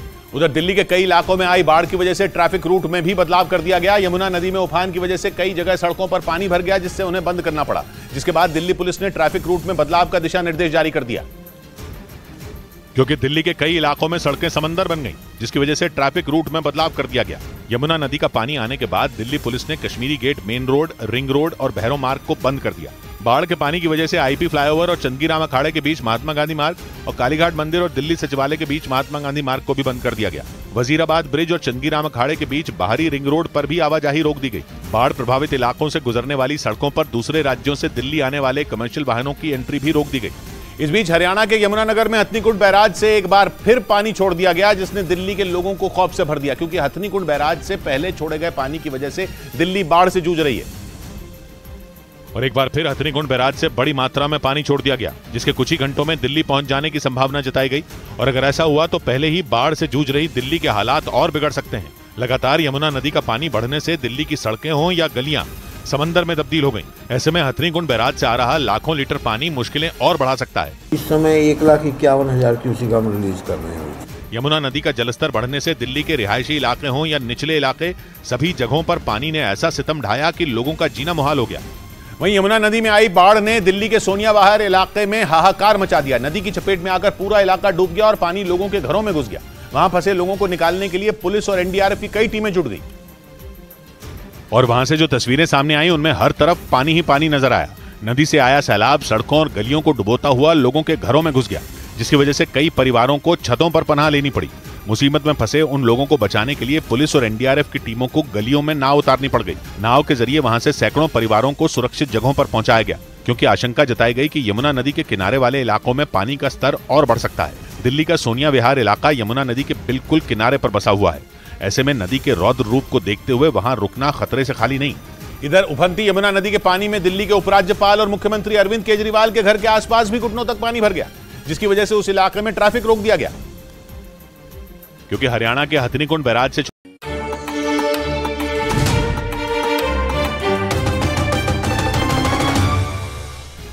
ब्रेकिंग न्यूज आ रही है। इजरायल ने अपने पड़ोसी लेबनान में अपने दुश्मन चरमपंथी संगठन हिजबुल्लाह पर हमला कर दिया है। इजरायल की सेना ने इजरायल और लेबनान की सीमा पर धमाका कर दिया, जिसमें हिजबुल्लाह के कम से कम 3 लड़ाकों के जख्मी होने की खबर है। हिजबुल्लाह के सिर पर ईरान का हाथ है और ईरान और इजरायल की दुश्मनी जग जाहिर है, इसलिए इजरायल और हिजबुल्लाह एक दूसरे को खत्म करने पर तुले रहते हैं। लेकिन इजरायल का इस बार का हमला उसकी हिजबुल्लाह को बहुत बड़ी चेतावनी रही, क्योंकि इजरायल ने लेबनान के बॉर्डर पर यह धमाका तब किया जब उसकी और हिजबुल्लाह की लड़ाई को 17 साल पूरे हुए। यानी इजरायल ने सीधी धमकी दी कि हिजबुल्लाह 2006 की उस जंग को याद रखे। अगर इजरायल पर आंच आई तो वो इतिहास दोहराने से नहीं चूकेगा। इसलिए इजरायल की सेना ने लेबनान से लगने वाली अपनी सीमा पर धमाका कर दिया। इजरायल की सेना ने इस धमाके का वीडियो भी जारी किया, जिसमें हिजबुल्लाह के लड़ाके अपनी जान बचाकर भागते दिखे। इजरायल ने दावा किया कि हिजबुल्लाह के लड़ाके सीमा पर लगी बाढ़ से छेड़छाड़ कर रहे थे, इसलिए उन्हें सबक सिखाने के लिए धमाका कर दिया गया। इजरायल और लेबनान एक दूसरे के पड़ोसी हैं और लेबनान के दक्षिण में हिजबुल्लाह का दबदबा है, जिससे इजरायल का 36 का आंकड़ा है, क्योंकि हिजबुल्लाह को ईरान का पूरा समर्थन है। इसी वजह से 2006 में इजरायल और हिजबुल्लाह के बीच खूनी जंग भी लड़ी गई थी, जिसमें लेबनान के 1200 लोग मारे गए थे। और 2006 की उसी जंग को 17 साल होने पर इजरायल ने हिजबुल्लाह के लड़ाकों पर हमला कर दिया, जिसके बाद इजरायल और लेबनान की सीमा पर तनाव काफी ज्यादा बढ़ गया। और वहां से सामने आई तस्वीरों में लेबनान में सैनिक इजरायल की सीमा पर गश्त लगाते दिखे। चप्पे चप्पे पर उसके फौजी नजरें गड़ाए नजर आए। इजरायल ने दावा किया कि उसके लेबनान की सीमा पर धमाका करने के बाद लेबनान के एक दूसरे इलाके में इजरायल के बॉर्डर के पास लोगों ने पत्थरबाजी की और पटाखे छोड़े, इसलिए उसने भी चेतावनी देने के लिए दूर से फायरिंग की। और ईरान से जारी तनाव के बीच इजरायल ने दावा किया कि उसकी सेना ने दुश्मन की घातक मिसाइलों का काल तैयार कर लिया। इजरायल के मुताबिक उसकी वायुसेना ने सबसे खतरनाक एयर डिफेंस सिस्टम बना लिया। जो इतना दमदार है कि ईरान की बैलिस्टिक और क्रूज मिसाइलें उसके एक ही वार से तबाह हो जाएंगी। इजरायल ने दावा किया कि उसका नया air defence system David sling कई मायनों में दुश्मन देश ईरान के लिए काल साबित होगा, क्योंकि इसकी सबसे बड़ी ताकत इसकी रेंज है। दावा है कि इजरायल के इस नए एयर डिफेंस सिस्टम की रेंज 300 किलोमीटर तक है और ये घातक मिसाइलों के साथ साथ बड़े बड़े रॉकेट का भी आसानी से पता लगाकर उन्हें रास्ते में ही ढेर करने का दम रखता है। इजरायल के रक्षा विभाग ने दावा किया कि मई महीने में गाजा की तरफ से तेल अवीव शहर पर जो रॉकेट दागे गए थे उन्हें इसी डिफेंस सिस्टम ने मार गिराया। इस बीच वेस्ट बैंक और पूर्वी यरूशलेम में इजरायल की बढ़ती हिंसा पर संयुक्त राष्ट्र में उसे आड़े हाथ लिया गया। संयुक्त राष्ट्र की मानवाधिकार परिषद में पेश हुई एक रिपोर्ट में इजरायल के कब्जे में मौजूद इन इलाकों को इजरायल की खुली जेल बता दिया गया। क्योंकि रिपोर्ट तैयार करने वाली यूएन की एक्सपर्ट ने दावा किया कि इजरायल अपने कब्जे वाले वेस्ट बैंक और पूर्वी यरूशलेम में फिलिस्तीन के लोगों को धड़ल्ले से हिरासत में लेने पर लगा है। उन्होंने ये भी जोड़ा कि इजरायल सभी फिलिस्तीनियों को अपने लिए खतरा मानता है और 1967 से अब तक 8 लाख से ज्यादा फिलिस्तीनियों को हिरासत में ले चुका है। 1967 की जंग में इजरायल ने वेस्ट बैंक और पूर्वी यरूशलेम पर कब्जा कर लिया था। इन दोनों जगहों पर बड़ी तादाद में फिलिस्तीनी रहते हैं जो दोनों जगहों को भविष्य में अपने देश का हिस्सा मानते हैं। इस वजह से वेस्ट बैंक और पूर्वी यरूशलेम में इजरायल और फिलिस्तीन के लोगों के बीच खूब खून खराबा होता है। पिछले हफ्ते ही वेस्ट बैंक में इजरायल की सेना ने 20 साल में अपना सबसे बड़ा मिलिट्री ऑपरेशन किया था।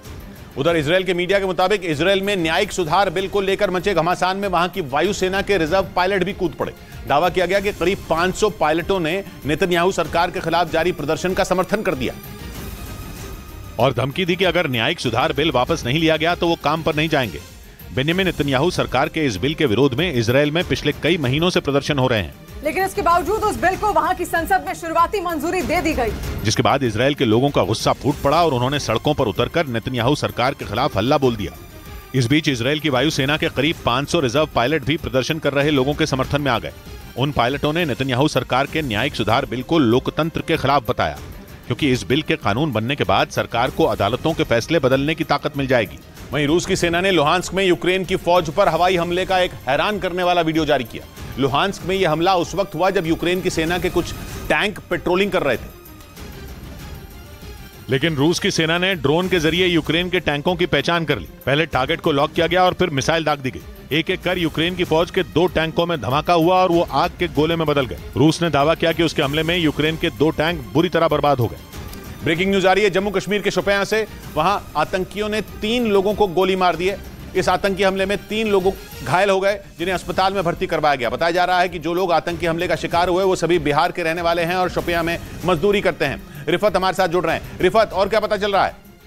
जी किशोर, बिल्कुल जिस तरीके से आई विटनेसेस ने कहा कि 2 लोग आए थे, ये बिहारी जो लेबरर्स थे ये खाना बना रहे थे अपने कमरे में। उस बीच 2 लोग आ गए, उन्होंने अंधाधुंध इन पे फायरिंग की और उसके बाद भाग गए। 3 मजदूर जो है वो बिहार से उनका ताल्लुक है, वो घायल हो गए। उन्हें पहले हॉस्पिटल पहुंचाया गया, डिस्ट्रिक्ट हॉस्पिटल शोपियां, लेकिन 2 की हालत गंभीर बताई जा रही है और बाद में 3 को रेफर किया गया श्रीनगर के हॉस्पिटल। तो ये हमला जो हुआ है ये गागरन एरिया है शोपियां का, जहां पे मिलिटेंटों ने हमला किया और 3 मजदूर जो है इसमें घायल हो गए। किशोर, और टारगेट किलिंग मानी जा रही है, टारगेट हमला माना जा रहा है? जी बिल्कुल, टारगेटेड किलिंग ये माना जाता है, टारगेटेड हमला है। और दूसरा ये कि 3 का ताल्लुक जो है बिहार से है और ये कहा जा सकता है कि जो नॉन लोकल लेबरर्स हैं उन पे ये हमला है। शुक्रिया रिफत आपका। उधर अमेरिका के राष्ट्रपति बाइडेन की ज़बान एक बार फिर लड़खड़ा गई जब उन्होंने एक प्रेस कॉन्फ्रेंस के दौरान ज़ेलेंस्की को पुतिन बता दिया। बाद में इसका वीडियो सोशल मीडिया पर वायरल हो गया। बाइडेन पहले भी कई बार इस तरह की गलती कर चुके हैं, लेकिन इस बार तो बाइडेन गलती से ज़ेलेंस्की को पुतिन बता बैठे। यूरोप के देश लिथुआनिया में नेटो शिखर सम्मेलन के दौरान प्रेस कॉन्फ्रेंस में अमेरिकी राष्ट्रपति से यह भूल हो गई। हालांकि ये बोलते ही बाइडेन को अपनी गलती का एहसास हो गया और उन्होंने तुरंत उसे सुधार लिया। Mr. Zelensky and I talked about the kind of guarantees we could make in the meantime. क्योंकि इस प्रेस कॉन्फ्रेंस में बाइडेन वोलोदिमीर ज़ेलेंस्की बोलना चाहते थे, लेकिन उनके मुंह से वोलोदिमीर की जगह इसी से मिलता जुलता नाम व्लादिमीर निकल गया, जो रूस के राष्ट्रपति का है।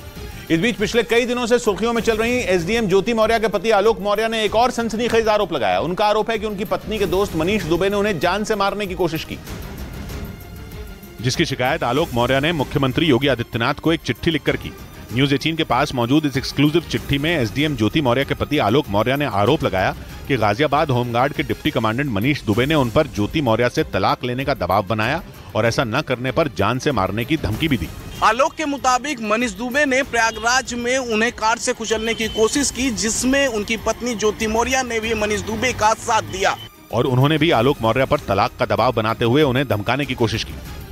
और सिर्फ यही नहीं, आलोक मौर्य ने मुख्यमंत्री को लिखी इस चिट्ठी में मनीष दुबे पर लगे पुराने आरोपों का भी जिक्र किया। उन्होंने अपनी चिट्ठी में इल्जाम लगाया कि होमगार्ड के कमांडेंट मनीष दुबे पर पहले से ही कई मामले दर्ज हैं, जिनमें मनीष दुबे पर बलात्कार और धोखाधड़ी जैसे कई आरोप हैं। एसडीएम ज्योति मौर्य के पति आलोक की चिट्ठी के मुताबिक होमगार्ड के डिप्टी कमांडेंट मनीष दुबे के खिलाफ उन्हीं के विभाग की एक लड़की का बलात्कार करने का मामला दर्ज है। आलोक मौर्य का दावा तो ये तक है कि मनीष दुबे ने कई महिलाओं से अवैध संबंध बनाए और इसकी शिकायत पुलिस से की गई।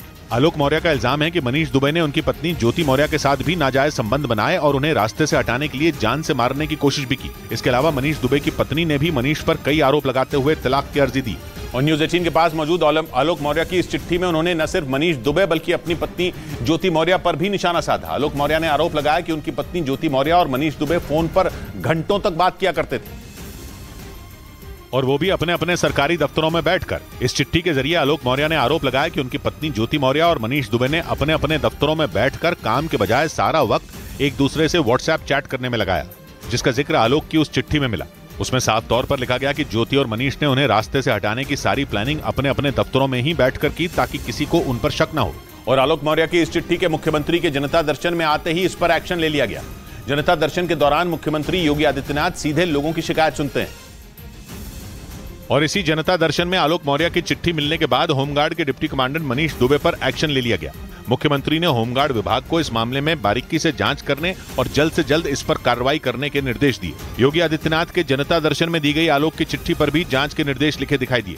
जानकारी के मुताबिक आलोक मौर्य ने ये चिट्ठी 6 जुलाई को दी थी, जिसके बाद उनकी शिकायत पर मनीष दुबे के खिलाफ होमगार्ड विभाग के डीजी को जांच के आदेश जारी कर दिए गए थे। और ऐसा माना जा रहा है कि मुख्यमंत्री को की गई शिकायत के बाद मनीष दुबे की मुश्किलें बढ़ सकती हैं, क्योंकि यूपी सरकार में जेल विभाग के मंत्री धर्मवीर प्रजापति ने उनकी जांच रिपोर्ट होमगार्ड विभाग के डीजी से मांग ली, जिसका मतलब यह कि होमगार्ड विभाग के डिप्टी कमांडेंट मनीष दुबे के खिलाफ कभी भी एक्शन लिया जा सकता है। विभाग विभागीय कार्रवाई करेगा और एफआईआर करना है तो पुलिस विभाग करेगा। मुख्यमंत्री को लिखी इस चिट्ठी में एसडीएम ज्योति मौर्य के पति आलोक मौर्य ने मनीष दुबे पर कई आरोप लगाए, जिसके बाद उनके खिलाफ मुख्यमंत्री ने जांच के आदेश जारी कर दिए।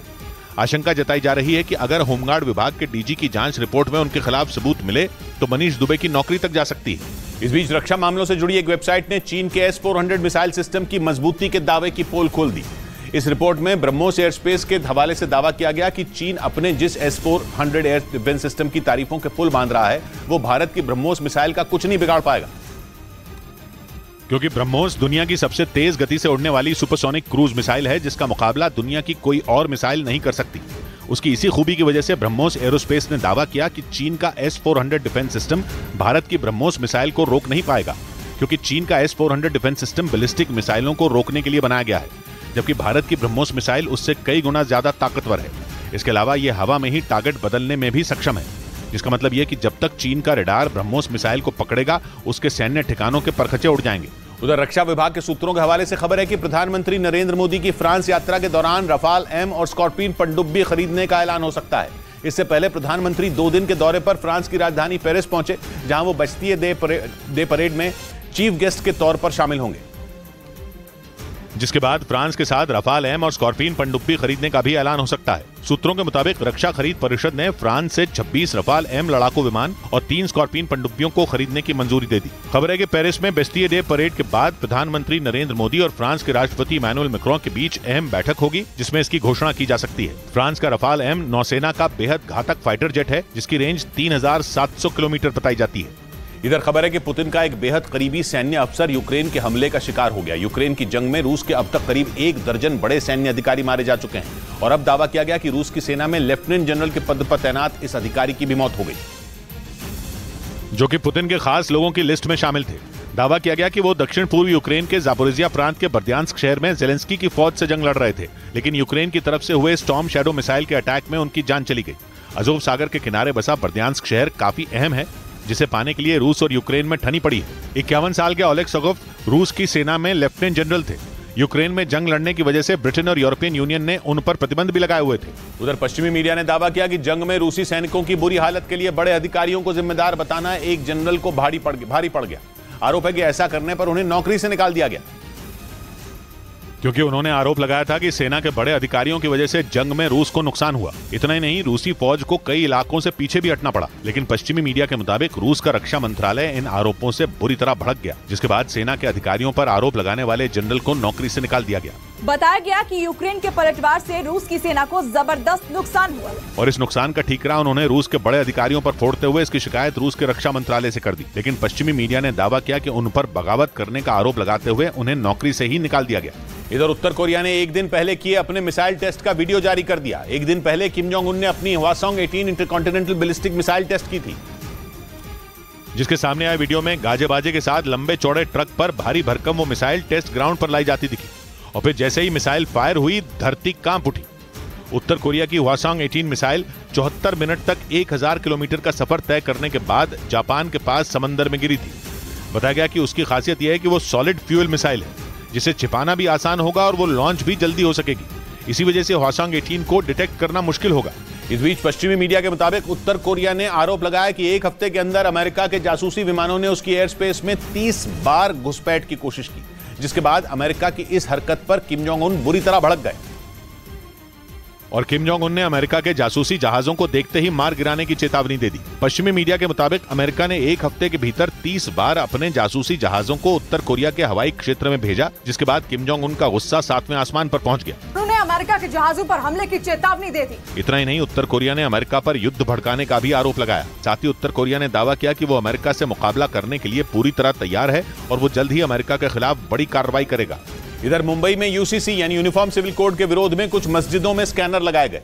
यूनिफॉर्म सिविल कोड लागू हुआ तो देश के हर नागरिक पर एक जैसा कानून लागू होगा, लेकिन all India Muslim personal law board ने इसका विरोध किया और मुंबई की कुछ मस्जिदों में इसके विरोध के लिए यूसीसी स्कैनर लगा दिए, जिसमें मराठी, उर्दू और अंग्रेजी भाषा में यूसीसी के विरोध में नो यूसीसी लिखा दिखाई दिया। वहां से जो वीडियो सामने आया उसमें एक मस्जिद में यूसीसी यानी यूनिफॉर्म सिविल कोड के विरोध में कई पोस्टर लगे नजर आए। बताया गया कि इन पोस्टरों पर लगे स्कैनर को स्कैन करने पर ऑटोमेटिक ईमेल बन जाता है, जो सीधे all India Muslim personal law board को भेजा जा सकता है। यूनिफॉर्म सिविल कोड लागू होने पर देश के हर धर्म के नागरिक पर शादी, तलाक और प्रॉपर्टी जैसे मामलों के लिए एक जैसा कानून लागू होगा। लॉ कमीशन इसी मुद्दे पर देश के लोगों की राय ले रहा है।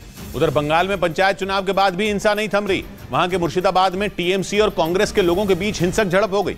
बंगाल में पंचायत चुनाव के दौरान और नतीजों वाले दिन जबरदस्त हिंसा हुई। कहीं पुलिस ने लाठीचार्ज किया तो कहीं बम चलाए गए।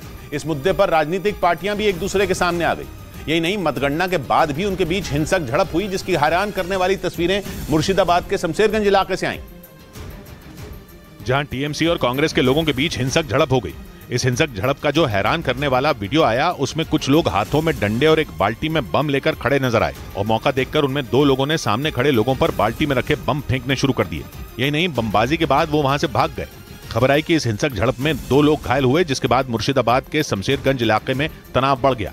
इस बीच मध्य प्रदेश की राजधानी भोपाल से दिल दहला देने वाला एक मामला सामने आया। पुलिस के मुताबिक वहां कर्ज से परेशान एक परिवार ने खुदकुशी कर ली, क्योंकि उस पर कर्ज बढ़ता ही जा रहा था, जिसके बाद पूरा परिवार खुदकुशी करने के लिए मजबूर हो गया। पुलिस को मिले सुसाइड नोट में लोन ऐप के जरिए लिए गए कर्ज से परेशान होकर आत्महत्या करने की बात सामने आई। दिल दहला देने वाली यह घटना भोपाल के रातीबड़ इलाके में हुई। पुलिस के मुताबिक पहले 2 बच्चों को सल्फास की गोलियां दी गई और उसके बाद पति और पत्नी ने पंखे से लटक कर जान दे दी। एक सुसाइड नोट भी मिला है जिसमें यह लिखा है कि इनके ऊपर काफी कर्ज हो गया था। खुदकुशी की इस घटना के बीच ब्लैकमेल का भी आरोप लगा। रिश्तेदारों के मुताबिक मृतक का एक आपत्तिजनक फोटो भी वायरल हुआ था। पैसे मांगते हैं 17 लाख, बोलते हैं कि पैसे दे दो नहीं बर्बाद कर देंगे। इस मामले में भोपाल पुलिस लोन ऐप के जरिए कर्ज देने वाली कंपनी का पता लगाने में जुट गई।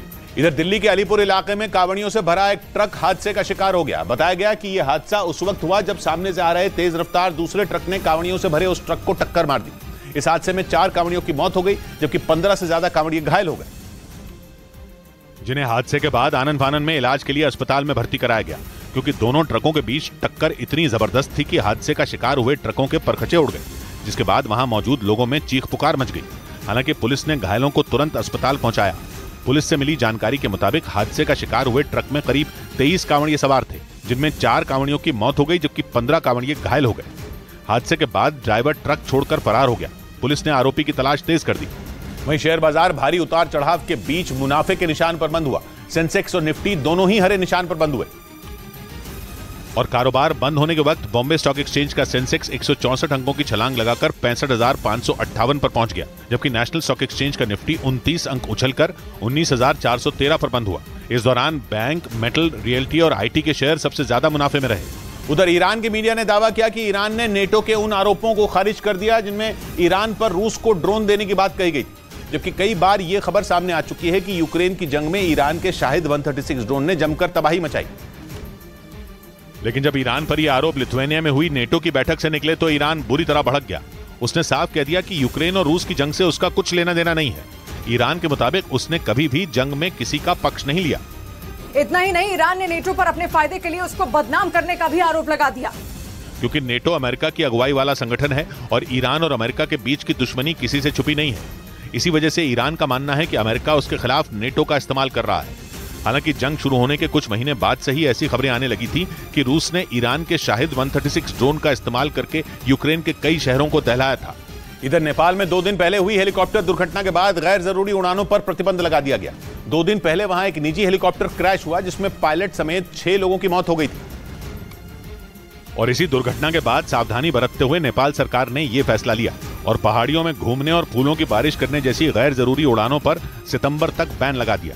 वहीं उस हेलीकॉप्टर दुर्घटना की जांच के लिए एक समिति का गठन भी कर दिया गया, जो उस दुर्घटना से जुड़ी सभी जरूरी जानकारियां जुटाएगी। बताया गया कि 2 दिन पहले उस हेलीकॉप्टर ने 5 यात्रियों को लेकर उड़ान भरी थी, जिसके 15 मिनट बाद ही उससे संपर्क टूट गया था, जिसके बाद उसके क्रैश होने की खबर मिली थी। इस बीच मध्य प्रदेश के इंदौर में देवी अहिल्या यूनिवर्सिटी में कुत्ता लेकर आने वाली नम्रता नाम की एक टीचर के खिलाफ पोस्टर लगाए गए। ये पोस्टर कांग्रेस के छात्र संगठन NSUI और बीजेपी के छात्र संगठन ABVP ने लगाए और उन्होंने आरोप लगाया कि नम्रता शर्मा नाम की टीचर यूनिवर्सिटी में अपना कुत्ता लेकर आती हैं, जिसका NSUI ने एक वीडियो भी जारी किया जिसमें एक आदमी केबिन में कुत्ते को ले जाता दिखाई दिया, जबकि एक महिला वीडियो बनाने का विरोध करती नजर आई। देवी अहिल्या विश्वविद्यालय में कुत्ता लाने पर वहां के छात्रों ने इसके विरोध में पोस्टर लगाए। पोस्टर के जरिए छात्रों ने टीचर पर तंज कसा। इसके साथ ही उन्होंने कुलपति से टीचर को हटाने की मांग भी की। कुलपति मैडम को तत्काल प्रभाव से नम्रता शर्मा जी को हटाना चाहिए। छात्रों ने नम्रता शर्मा पर 7 दिन के अंदर कार्रवाई नहीं होने पर आंदोलन करने की चेतावनी दी। उधर पश्चिमी मीडिया के मुताबिक यूक्रेन को मिले लेपर्ड टैंकों की मरम्मत करने के वादे से जर्मनी मुकर गया। जर्मनी का इनकार यूक्रेन के लिए बड़ा झटका माना गया, क्योंकि दावा किया गया कि पश्चिमी देशों से मिले इन टैंकों की मदद से ही जेलेंस्की की सेना ने रूसी फौज को कई इलाकों से खदेड़ा। लेकिन रूस के हमलों में यूक्रेन को मिले ज्यादातर लेपर्ड टैंकों की हालत बिगड़ गई और मरम्मत के बाद ही उनका दोबारा इस्तेमाल किया जा सकता है। यूक्रेन के पास इन टैंकों की मरम्मत करने के साधन नहीं है, इसीलिए जर्मनी ने यूक्रेन के पड़ोसी देश पोलैंड में प्लांट लगाकर वहां लेपर्ड टैंकों की मरम्मत करने का भरोसा दिया था। लेकिन अब जर्मनी अपने वादे से मुकर गया। जर्मनी के रक्षा मंत्री के मुताबिक पोलैंड में प्लांट लगाना खतरे से खाली नहीं है, क्योंकि यूक्रेन के करीब होने की वजह से रूस उसे निशाना बना सकता है। इधर रिलायंस फाउंडेशन की ज्योति आरा जी ने 25वीं एशियन एथलेटिक्स चैंपियनशिप में 100 मीटर की बाधा दौड़ जीतकर इतिहास रच दिया। ज्योति ऐसा करने वाली पहली भारतीय बन गई। उन्होंने 100 मीटर की दूरी 13.09 सेकंड में पूरी करके गोल्ड मेडल अपने नाम किया। यह चैंपियनशिप थाईलैंड की राजधानी बैंकॉक में चल रही है। ज्योति आरा जी रिलायंस फाउंडेशन की पहली एथलीट हैं जिन्होंने यह मकाम हासिल किया। मिट्टी हुई है लावा, दहका हुआ फलक है। मिट्टी हुई है लावा, दहका हुआ फलक है, ठिठरे हुए दिलों में तफरीक की ललक है। 100 बात की एक बात कही विनय ने, तकलीफ नहीं घटती ये रात नहीं कटती, कुछ नींद जख्म जैसी, कुछ ख्वाब में नमक है। मिलते हैं कल, घड़ी जब इशारा करेगी 9 बजे रात का, वक्त फिर होगा 100 बात की एक बात।